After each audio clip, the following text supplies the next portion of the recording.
रावण के मृत्यु के बाद क्या हुआ मंदोदरी के साथ।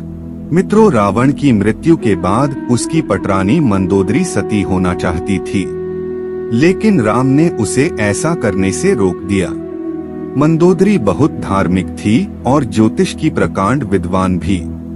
आखिर क्यों इस पतिव्रता स्त्री ने देवर से शादी करने का फैसला किया, चलिए जानते हैं आज के इस वीडियो में। नमस्कार मित्रों, स्वागत है आपका आज के इस नए वीडियो पर एक बार फिर। मित्रों, जब भी दशहरा आता है, देश में जगह जगह रावण दहन किया जाता है। युद्ध में रावण की मृत्यु के साथ ही जब राम की जीत होती है, तो उस दिन ही हिंदू धर्म में जीत की इस खुशी दशहरा त्योहार के जरिए जाहिर मनाया जाता है। रावण के परिवार में दो लोग सीता के अपहरण और युद्ध के खिलाफ थे।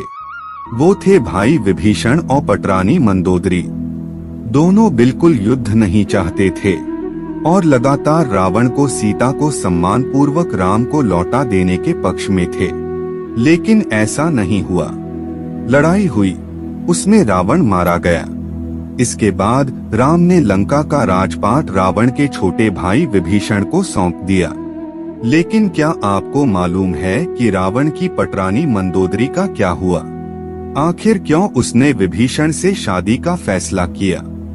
मित्रों, इसके पीछे एक लंबी कहानी है। पुराणों की एक कथा के मुताबिक मधुरा नाम की एक अप्सरा कैलाश पर्वत पर भगवान शिव की तलाश में पहुंची। तलाशते हुए जब वो भगवान शिव के पास पहुंची तो उसने वहां पार्वती को न देखकर शिव को रिझाने के प्रयास शुरू कर दिए।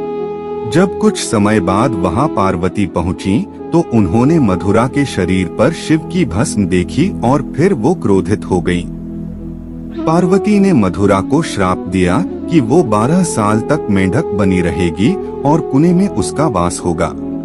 मधुरा को अपनी गलती की कीमत चुकानी पड़ी और असह्य कष्ट का जीवन शुरू हो गया। जिस समय ये सारी घटनाएं घट रही थीं, उसी समय कैलाश पर असुर राजा मायासुर अपनी पत्नी के साथ तपस्या कर रहे थे। दोनों एक बेटी की कामना के लिए तपस्या कर रहे थे। 12 वर्षों तक दोनों तप करते रहे। इधर मधुरा के शाप का जब अंत हुआ तो वो कुएं में ही रोने लगी। सौभाग्य से असुरराज और उनकी पत्नी दोनों कुएं के नजदीक ही तपस्या में लीन थे। जब उन्होंने रोने की आवाज सुनी तो कुएं के पास गए। वहां उन्हें मधुरा दिखी जिसने पूरी कहानी सुनाई। असुरराज ने तपस्या छोड़कर मधुरा को ही अपनी बेटी मान लिया। मधुरा का नाम बदलकर मंदोदरी कर दिया गया। उसके बाद असुरराज के महल में मंदोदरी को राजकुमारी का जीवन मिला। वो अपनी नई जिंदगी में बेहद खुश थी, लेकिन इसी बीच उसकी जिंदगी में रावण की एंट्री हुई। मंदोदरी के पिता मायासुर से मिलने रावण पहुंचा। वहीं उसने मंदोदरी को देखा और मोहित हो गया। उसने मायासुर से मंदोदरी का हाथ मांगा। मायासुर ने ये प्रस्ताव ठुकरा दिया तो क्रोधित रावण मंदोदरी का अपहरण कर लाया। दोनों राज्यों में युद्ध की स्थिति बन गई, लेकिन मंदोदरी जानती थी कि रावण उसके पिता से ज्यादा शक्तिशाली शासक है। इसलिए मंदोदरी ने रावण के साथ रहना स्वीकार कर लिया। मंदोदरी का चरित्र रामायण में बेहद नैतिक दिखाया गया है। जब रावण ने सीता का अपहरण किया था तब मंदोदरी ने इसका विरोध किया। मंदोदरी बार बार रावण को ये समझाने का प्रयास करती रही कि दूसरे की पत्नी का अपहरण करना अपराध है, लेकिन रावण नहीं माना। आखिरकार राम के साथ युद्ध में रावण की बुरी पराजय हुई और वह मारा गया और मंदोदरी विधवा हो गई।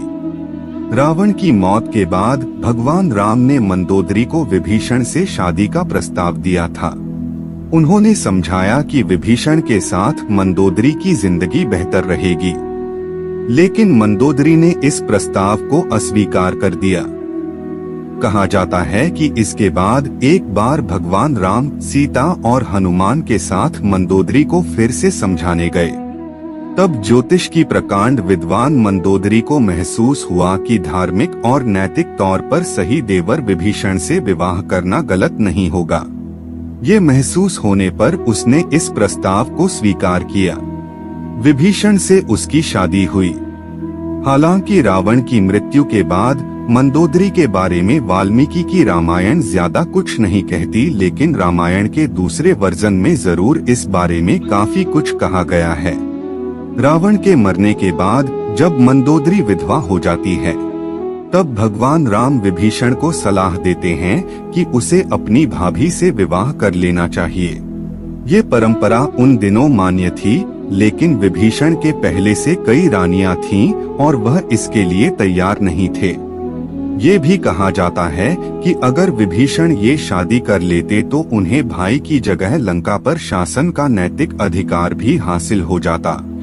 हालांकि ये भी कहा जाता है कि ये विवाह शारीरिक तौर पर पति पत्नी के तौर पर एक दूसरे के साथ यौन संबंधों की बजाय विशुद्ध राजकाज से जुड़ा था, क्योंकि मंदोदरी भी चाहती थी कि उसके पति के निधन के बाद लंका में स्थायित्व और समृद्धि रहे।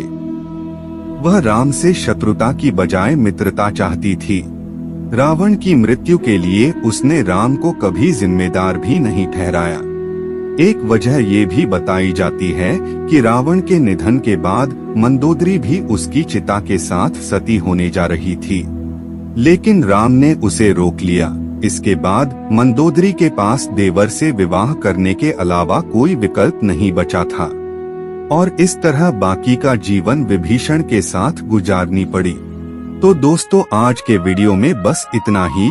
उम्मीद है आपको यह वीडियो पसंद आई होगी। अगर पसंद आई होगी तो वीडियो को लाइक करना मत भूलिएगा। धन्यवाद।